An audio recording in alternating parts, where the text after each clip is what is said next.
Hey guys, I haven't checked in. Oh, this child rolling the windows down. The car not on though. I just turned it off. Was listening to music and then the what's name came on. But say I'm in my mom's car. Vroom vroom. Get out my car. Anyway, haven't seen you guys in a while. Don't know when I'm gonna be putting this content out, but we're just sitting in a car because it's a cold day. It's a colder day. It's like in the 60s. I told you not getting any of this. The orange juice. That's not orange juice. You want your water? Water? Yes. Yes. Okay. If I can reach it. Oops, sorry, guys. Oh no. That's your water. No. No, you can drink water. Water. Orange juice. That's not orange juice. Listen. Listen. It's not orange juice. You sleepy. We're outside because we can't come outside technically. So we're at the park. We're just parked at the park because it's cold. Langston's been asleep. He's been asleep for about maybe 30 minutes. I'm not sure. I had a Target pickup order, so I went and got that. Stop it, booty. Stop. Now. He's in those terrible twos where everything is no and look. You're gonna hurt yourself because you don't listen. But yeah, it's like 60 degrees outside. It's cold. I forgot you rolled that window down. And so we're just sitting in the car because it's too cold for them to go out. But it's warm in here. And I'd rather be in the car outside than be in the house, you know, let them see something different. Jelani needs his hair done. I need to do something to my hair. I know it's broken off. I've just been pulling, ripping, brushing it back. This is horrible. I already know I ain't gonna have no hairline after this because I just be putting it in a ponytail. But I need to do something today. When I get home, I'm gonna take me a good shower. I hope. My phone. It's not your phone. My phone. Don't you try to pull that. My phone. Nope. My Thank you. phone. My phone. My phone. But yeah, y'all, so that's all I have to say right now. We're at the park. It's watching the sunset, basically. Ray Park? My chapstick is all over my lip. Stop, you're turning my brights on. People gonna think I'm crazy. Because I'm letting my kid play in the car. My phone. My phone. My phone. My phone. My help. My help. The help. Yes, The but help. just something that's been heavy on my heart that I should just share with y'all, because I feel like just like Jackson was posting his videos, I feel like I was doing my content for the wrong reason. So I don't know if I'm ever gonna put it out, because like, yeah, like he said, like I was watching for views and things like that, but like it's just your message is important. I want to be a vessel, right? And I was reading in my Bible about how like Jesus was preaching to the disciples or just people in general. He was like, you don't want to be like the Pharisees and the something of the temple, because they basically explained how theirs is more geared to like how they feel on the inside by telling you how to be. Like he says, don't do as they do, but do as they say, because they'll show you, they'll tell you what to do, but they won't do that same thing. So basically, like, there was another analogy that he used. Stop, booties. That's not nice. Of when you're washing a dish, and I'm not gonna repeat it verbatim because I'm not gonna repeat it correctly. I need help. All right, I'm moving backwards. Is that good for you? The help. Boy, hold up. But it's like basically saying like you clean the outside of a dish and it's like the inside is still dirty.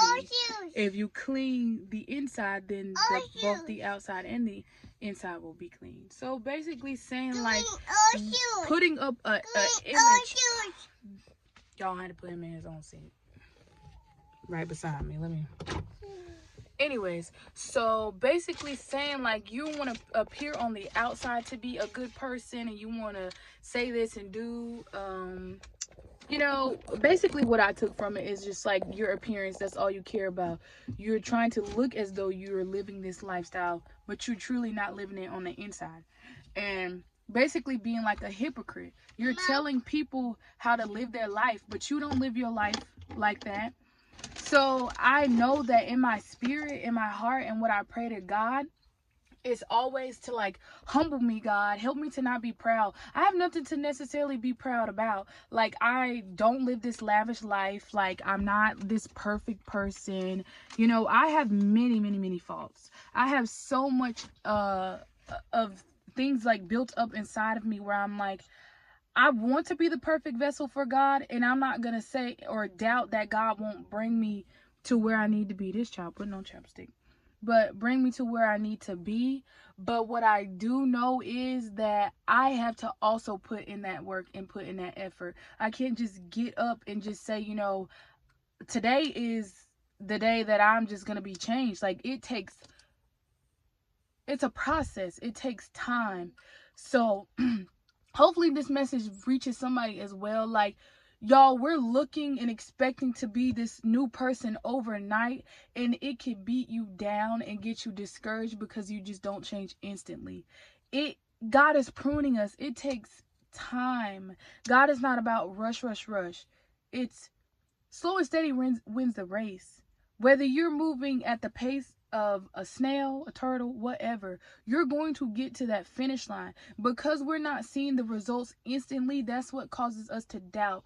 Pray against disbelief. Pray against doubt. Tell God that you want a stronger belief in Him. Yes, there will come challenges that will challenge your belief, challenge your faith, but you have to believe harder. You have to stand firm in your faith, read your scripture, pray. Those are things that are coming up against you because you're trying to strengthen your faith. You're trying to strengthen your belief. And sometimes it can be hard. It's not going to be easy. God said in this life you will have trouble, but take heart because He has overcome the world. And the same as in, the devil is already defeated. He's already defeated. That's why he's fighting so hard. That's why he's coming up against you, because he's already lost. He's failed. And he wants people to fail miserably as well. He doesn't want us to get into the kingdom. He doesn't want us to enter into heaven. He doesn't want us to experience that because he's evil. He's an evil one. He despises anything good. And if anything has ever come good about dealing with the devil, which I don't know no parts in that, it's not long lasting. I know it ain't, because whether or not it's the devil, we fight against principalities and evil things in this world, regardless of what it is. And knowing that, it's like, okay, well, I know that if this is something that in my mind I feel like I shouldn't be doing, and it brings you instant pleasure, then it's not something that is of God, and it's not going to be long lasting. That is not going to bring you joy. Never have I ever experienced, say, like, for instance, greed, and not necessarily greed as in like eating or something, but wanting more of something and having too much of something, knowing that you can share. It feels nice to have, but what purpose does it serve? Like holding on to clothes and things like that. Like, oh, I just want these because these are mine. You're never going to wear those clothes. You're never going to put those on. Why do you have them? Why are you hanging on to them? Get rid of them. Things are not everything. Like life, having people around you who truly care about you, that's something to be proud about. That's something to boast about. Congratulations, you spent $200 on shoes, but you're still struggling. Like, we're trying to uphold lifestyles that other people are living in. We cannot compare ourselves to other people because we're not them. You don't even know what the struggles that people are having outside of that. So you look at the next person, you're like, oh, well, they have all this. Like, but are they happy? Like, well, none of us are ever gonna truly experience happiness. Happiness is something that is just like not within reach, because you think of that as something that's long term. We should more so look for joy. Joy is something that is gonna be everlasting because you know how to experience joy. Say if you're having a bad day, you're not happy, but you can find the joy in that day. Like, say you lost your favorite pair of earrings and that just puts you down, but then you say to yourself, well, you know, I got to experience having those earrings and they brought me joy. And that just looking back on memories when you're sad, when you're grieving, and you think about, well, you know, my family member that I love so much isn't here anymore, but you have joy in your heart. Say, we have joy in our heart knowing that they're in a better place. You need help with what? What? I'm a mom, y'all. But like, you just have that joy of knowing they're in a better place, and you have those memories. Let me help him. Drinking his water. But yeah, like, you know, just being able to experience joy. We're gonna have to go soon because when the sun goes down, the park is basically closed. But like, just experiencing joy, finding happiness in those moments. We think that God is not there because we don't see things happen instantly, but God works on his own time, and his own timing is perfect. It's always about the journey, and that's one message that I'm gonna always try to push. It's the journey, y'all. If you've never gone through anything, how can you help the next person? If you've never experienced anything, if you've never had to wait on something, if you've never had to go through a tough time, how can you help other people? And if you're not looking to help others, God says do unto others as you would have them do unto you. Not always are people going to be kind, but you should give out kindness in this world. And know that we are here experiencing people, and you may have a bad experience with one person, but to another person, that person has brought somebody so much joy. We have bad moments in life, and we can't hold people to that. We have to be forgiving. Like, I have struggled with forgiveness a lot, and that's why I'm like, I can't get up here and tell people or teach them things, like, or try to give a message because I'm not right within. It's like, how you gonna win when you ain't right within? Like, literally. Like, I want to get myself right. So I have to look at my own self, and then honestly look at people. And I look at people so differently now. Like, it's like I'm experiencing that person, but not always is that person this way, I'm sure. And if they are this way, give people grace. Extend grace, right? Because we are not perfect people. And not always do people have a story to tell that's positive. And I'm one person that somebody could tell you, yeah, she wasn't very nice to me. She wasn't always very positive, you know? And I don't want those stories to be held over my head of how I used to be when I was very young, whenever I was a teenager, whenever I was in college, and, you know, getting into it with like roommates or friends or so-called friends, things like that. Like, you know, we go through those emotions of being like hormonal, or just thinking that you're always right, or feeling that you always have to get somebody back for doing you wrong, or I would never say I was a person that held grudges, but definitely a person that would keep track of not keep track, but remember or recall the wrongs that people had done to me. We should not keep, that's not love. Should not keep a record of wrongs.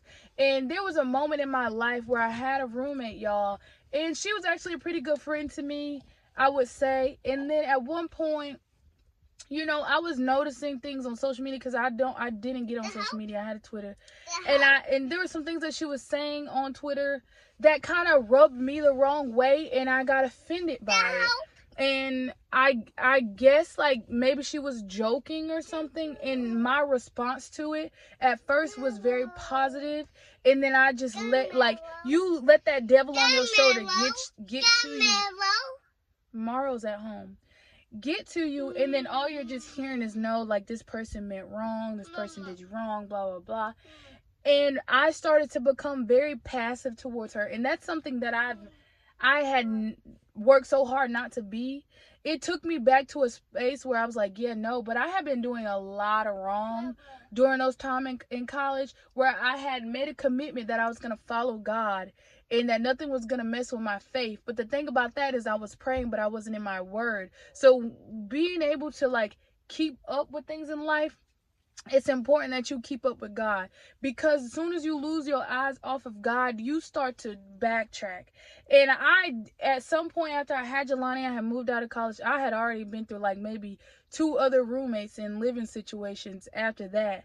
But it just was heavy on my heart to apologize to her. And because she did say, you know, she accepted my apology or whatever, but whether she genuinely did or not, it felt like a release of, like, I apologize to you because you experienced the good of me at one point, and then you got the worst of me, and that's not of me. And to be somebody who says, well, I am a Christian, and it's like, the commercial where it's like, you may be the only Jesus that people see. Like, if you truly are a believer in Christ, you should try to be the best you. But I didn't have that in my mind. I'm like, I'm living for God, but if somebody does me wrong, like, then I'm mad. Like, you should not, anger lies in the belly of a fool. I was very foolish in my behavior and how I responded to what I saw. At first, I handled it very responsibly and very okay, and then afterwards I just let it sit on me.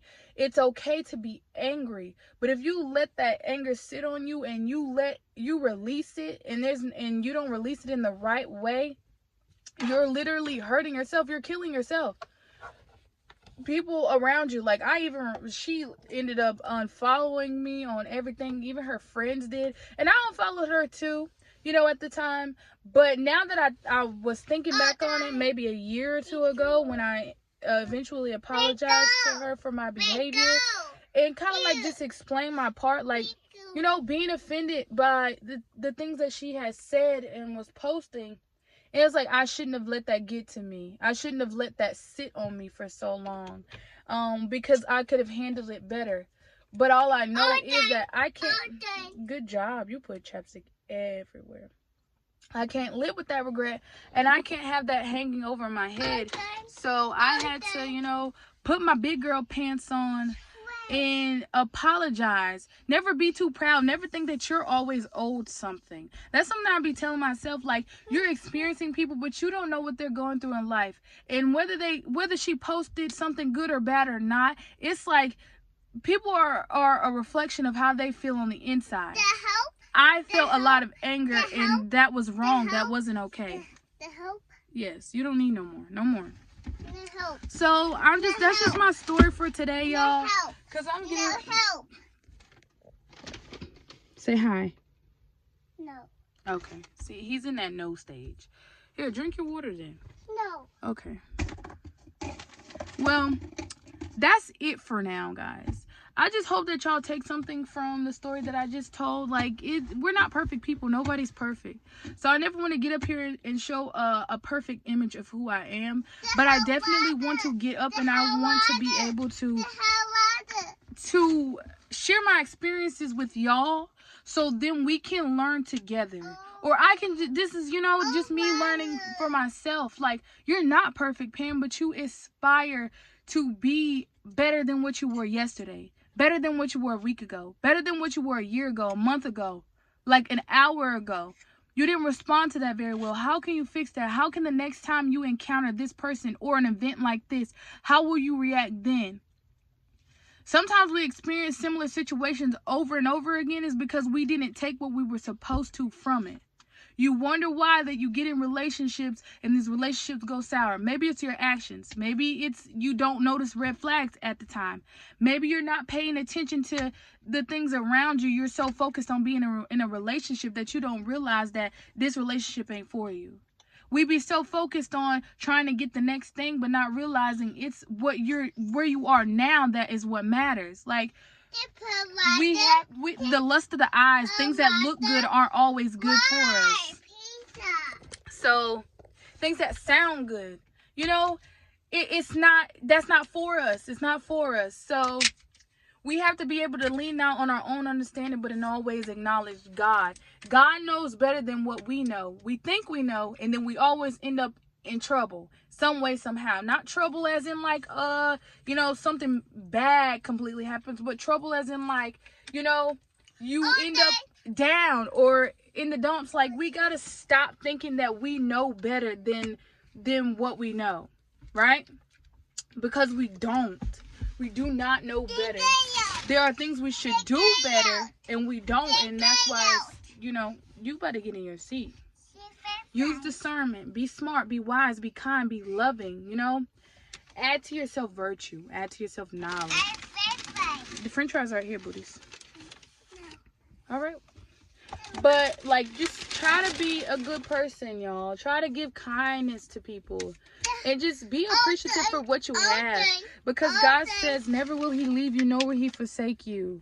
So, we shouldn't fear or be afraid. And that's something that I tell myself all the time, even if it's just the simplest thing of like, oh, I don't know how I'm going to get this. I don't know how I'm going to do this. Don't fret. Don't worry.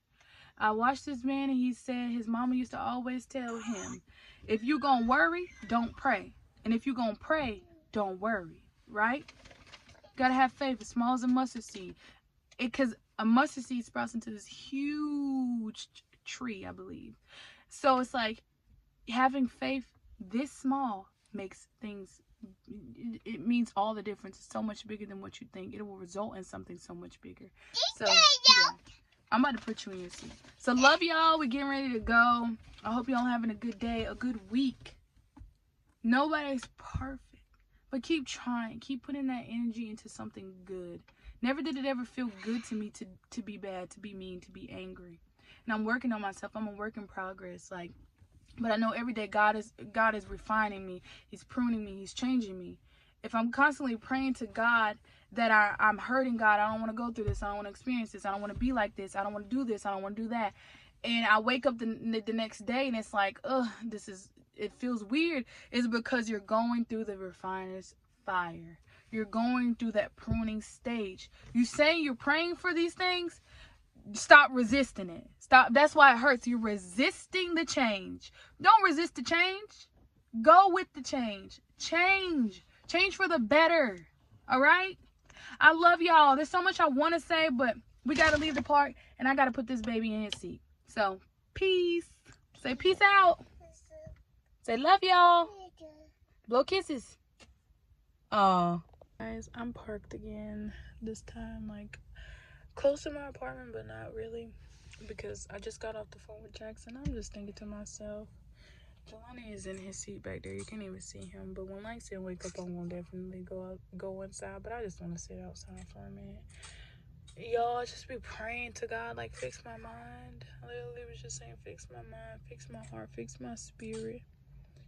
We like to, cast onto others like, oh, well, you hurt me, you made me feel this way, you did this or you did that, but like, really, we're just responsible for ourselves. We should be responsible to how we respond to things. And I'm not just saying like on that other situation, because that was just an example of like how you choose to respond. That's your responsibility, and you're gonna get out. It's like every time I try to give a little think piece,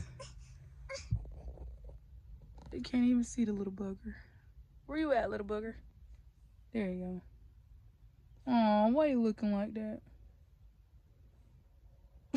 Why you doing that? Here, let me turn the light on. Hold up. Is this it? Okay. Hi. You can't get out. We about to go home. It was fine until I started talking. You probably think I'm talking to somebody. But technically I am. But y'all just calling on the name of Jesus when things feel tough, when things feel just not okay. Call on Jesus. Pray to him. Like, know that we are living in a day and time where things are not going to be perfect. Things are not going to be great. The enemy is just causing spiritual warfare. He's coming up against us. He is trying to tear down everything that God has for us. And to give into that would just be the worst thing that you could possibly do. Don't give in to the enemy. He knows where to pick and poke and prick you. But like, just know that you serve a God that is so much greater than anything, and he is already destroyed. That's why he's so mad. He's already defeated. Like, the song that comes to mind is like, Satan, we're gonna tear your kingdom down. Y'all, evil cannot prevail. It won't. There's nothing in it that should. And just want to tell you to just keep pouring into yourself, pour into others, be a fountain sometimes and not a drain. And I got that from the movie, what movie was I watching? The Forge. So it's sometimes we can just take from people, and whatever you're taking from one person, be able to extend that, give that to others. Don't be selfish with your time.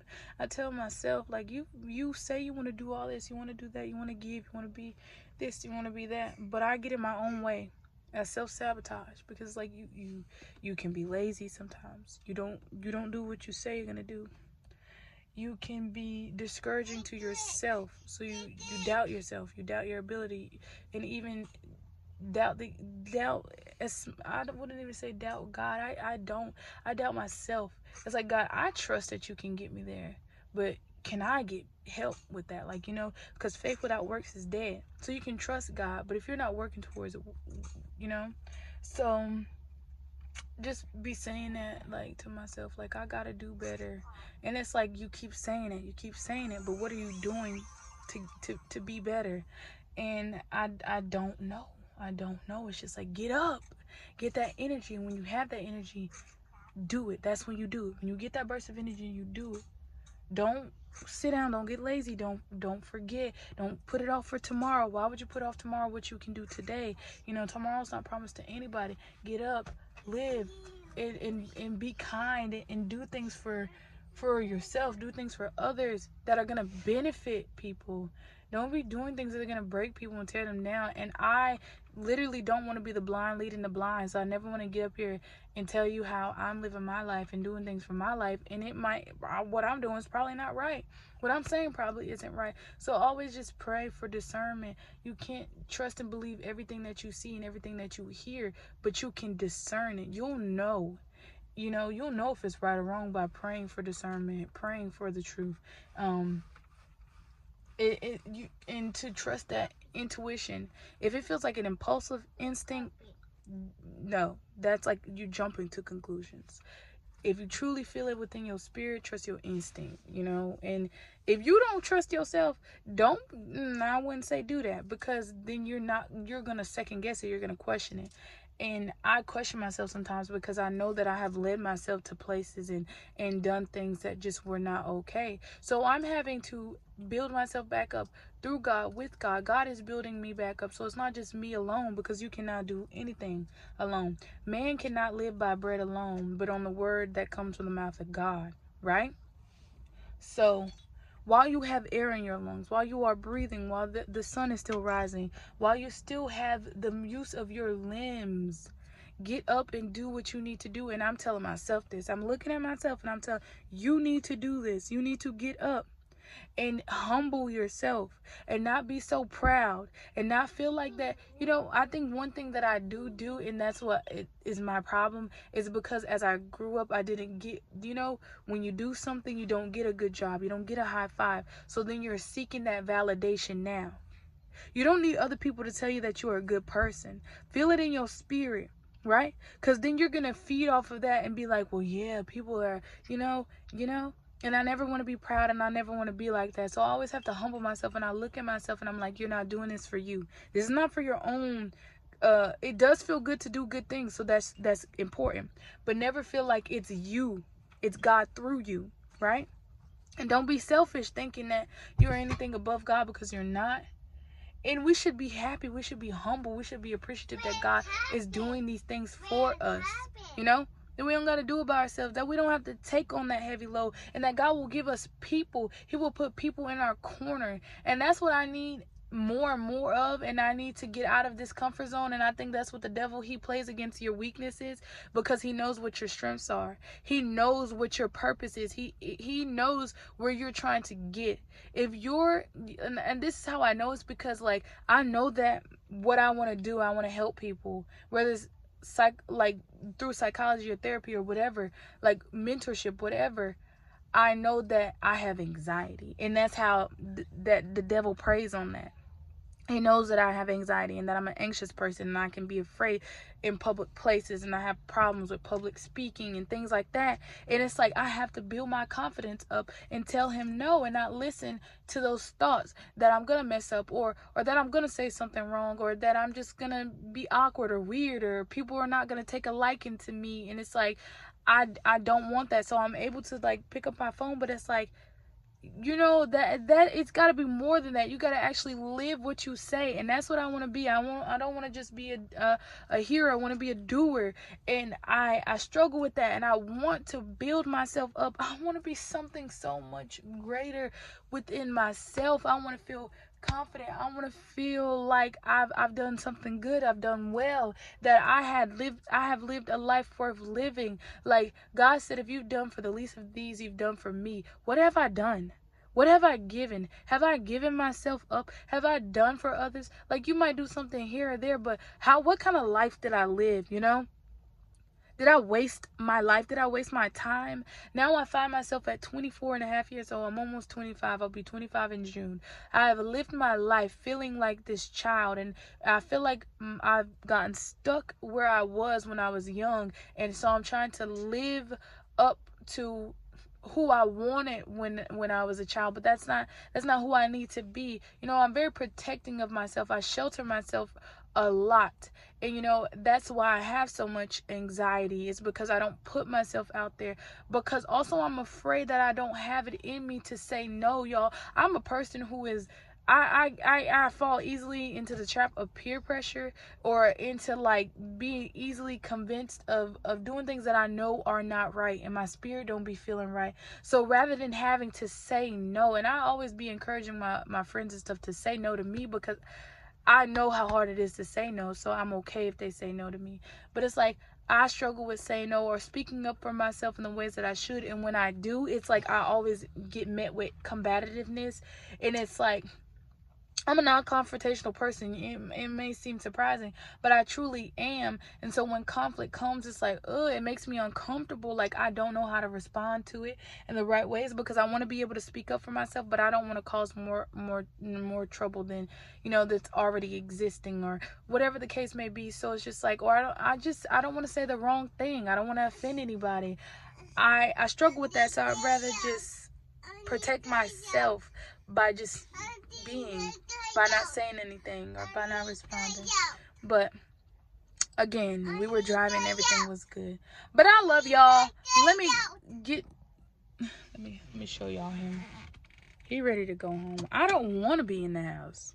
You want to go be in the house? I don't want to go be in the house, booty.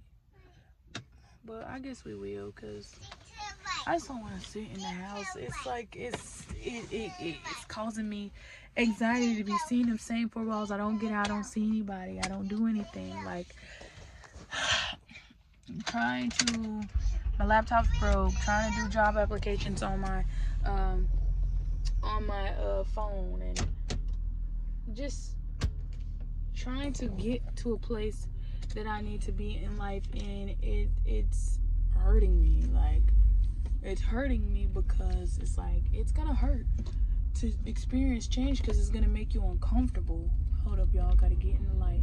It's gonna make you uncomfortable, but you should never allow that to stop you, you know? It's like, oh, the light, I need to turn the light on.